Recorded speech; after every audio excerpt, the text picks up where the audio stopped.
Некоторые люди считают, что жить в храме, в ашраме — это самая лучшая жизнь, которая только может быть, а другие не могут так. Should one stick to it or try to appreciate, or better not? Есть многие разные люди, которые живут в храме. Некоторые там счастливы, некоторые потерянные, запутанные. Как вообще понять, что лучше для человека? Кришна объясняет это, он говорит, необходимо следовать своей природе. Мы все рождены со своими самскарами. И кто-то, может быть, не создан для жизни в ашраме. Жизнь в ашраме не проста, она довольно-таки жестка. Для этого нужны определенные качества.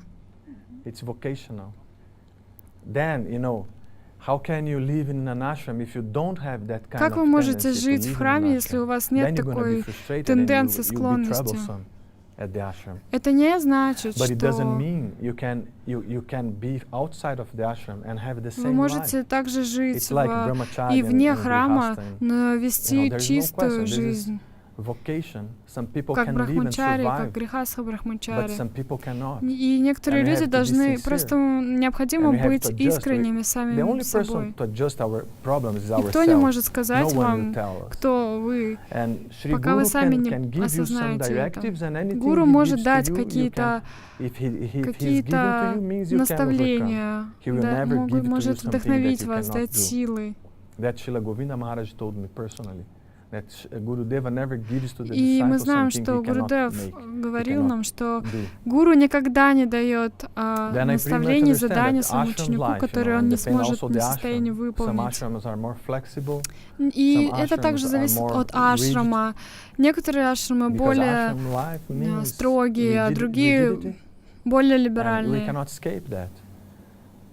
Then you become that kind, you are frustrated, they are criticizing everybody and not happy.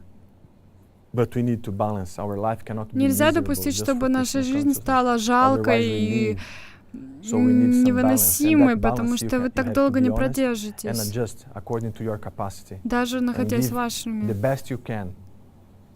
Мы не можем имитировать кого-то, притворяться кем-то другим. Необходимо стоять на собственных ногах и смиренно признавать для себя, как я собираюсь предаться, что я могу дать.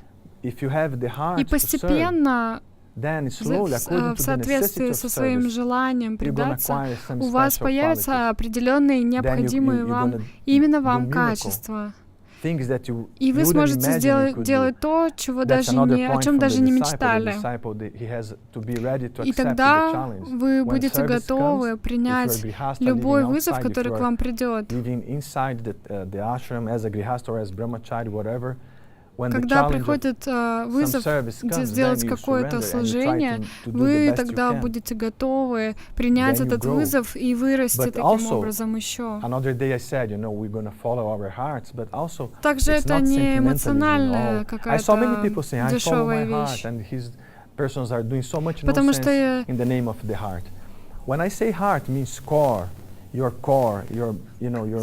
следовать сердцу — это не значит какая-то эзотерическая идея о том, что «О, да, я просто следую своему сердцу».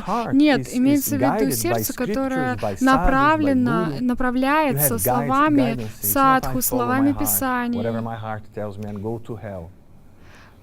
Многие люди ведь следуют своему сердцу и счастливо следуют в ад. Но я сверяю свое сердце со словами гуру, шастр, писаний. Если эти голоса совпадают, то я могу счастливо следовать дальше.